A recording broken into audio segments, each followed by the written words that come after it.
Olá e sejam muito bem-vindos. Hoje vamos mergulhar num tema que é, honestamente, crucial para qualquer pessoa que trabalhe com redes sociais. Como é que se consegue gerir várias contas de Instagram de forma segura? Como é que evitamos que todo o nosso trabalho desapareça, assim, da noite para o dia? E vamos começar já com um balde de água fria, que é a dura realidade.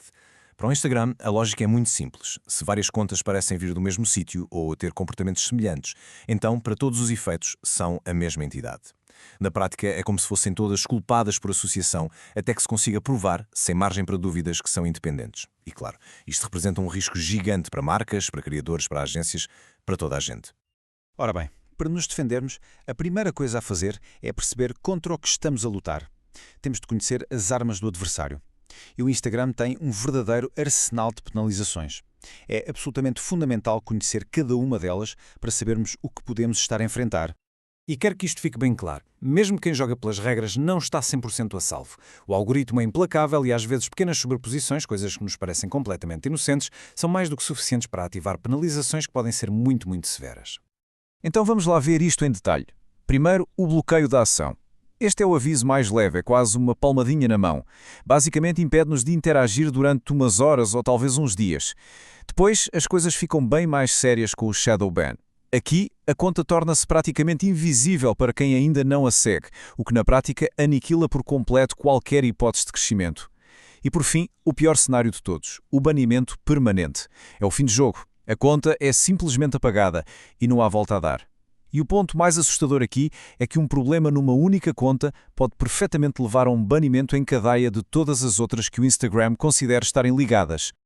Certo, mas como é que o Instagram descobre estas ligações? A plataforma funciona como um verdadeiro detetive digital e usa métodos surpreendentemente sofisticados para encontrar padrões e associações entre os perfis. Vamos espreitar um bocadinho como é que isto funciona por dentro. O ponto de partida, o mais básico e óbvio de todos, é o endereço de IP. De cada vez que há um login numa conta, o Instagram registra.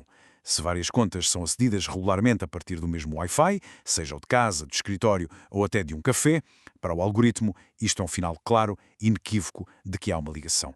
É, talvez, a prova digital mais direta que pode existir.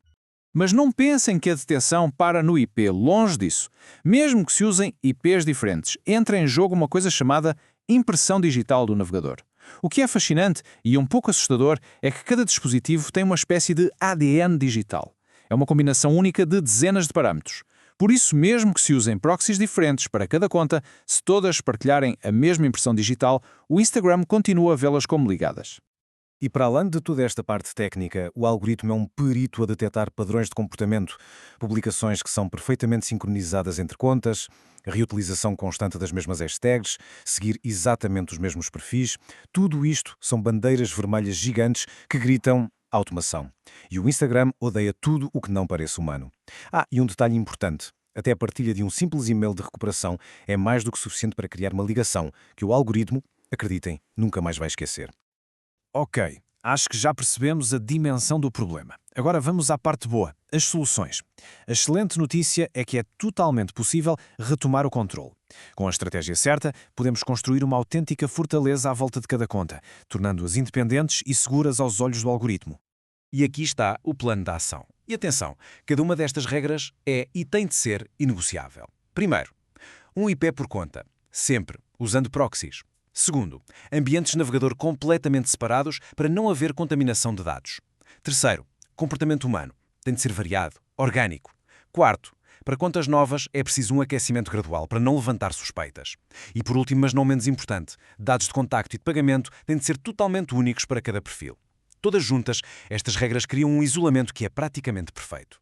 Olhem, se houver apenas uma única ideia para reter de toda esta conversa, que seja esta: a separação de IPs é a base, a fundação de qualquer estratégia de segurança. Sem isto, todo o resto do nosso esforço pode muito bem ir por água abaixo. É mesmo assim, tão simples e ao mesmo tempo tão crucial. Claro que para quem gera dezenas ou até centenas de contas, estamos a falar de agências, de grandes marcas, seguir estas regras todas manualmente é quase impossível. Vamos então olhar para as ferramentas que elevam a segurança e a capacidade de escalar a um nível verdadeiramente profissional. E esta comparação aqui mostra a diferença de uma forma brutal. Num navegador normal, como o Chrome ou o Firefox, a impressão digital e os cookies são partilhados por todos os separadores. A ligação entre contas é praticamente garantida. Já um navegador anti-detect, pelo contrário, cria um ambiente virtual completamente isolado para cada perfil. É como se cada conta estivesse a ser acedida de um computador diferente, num sítio diferente do mundo. A diferença é da noite para o dia. Portanto, o ponto central é este. Estas ferramentas resolvem os 3 maiores desafios de uma só vez. Primeiro, garantem um isolamento técnico total. Segundo, permitem fazer automação de uma forma que consegue imitar o comportamento humano. E terceiro, algo muito importante, facilitam a colaboração segura em equipa. Várias pessoas podem gerir as mesmas contas sem nunca cruzarem as suas pegadas digitais. É sem qualquer dúvida a solução profissional para um problema que é muito profissional. E terminamos com esta reflexão. Com as práticas certas, gerir múltiplas contas pode ser um acelerador de crescimento incrível. Sem elas, é uma bomba relógio, sempre prestes a explodir e a destruir todo um ecossistema. A escolha entre um cenário e outro está, na verdade, nas mãos de quem gera as contas. E tudo depende da estrutura de segurança que se decide ou não implementar.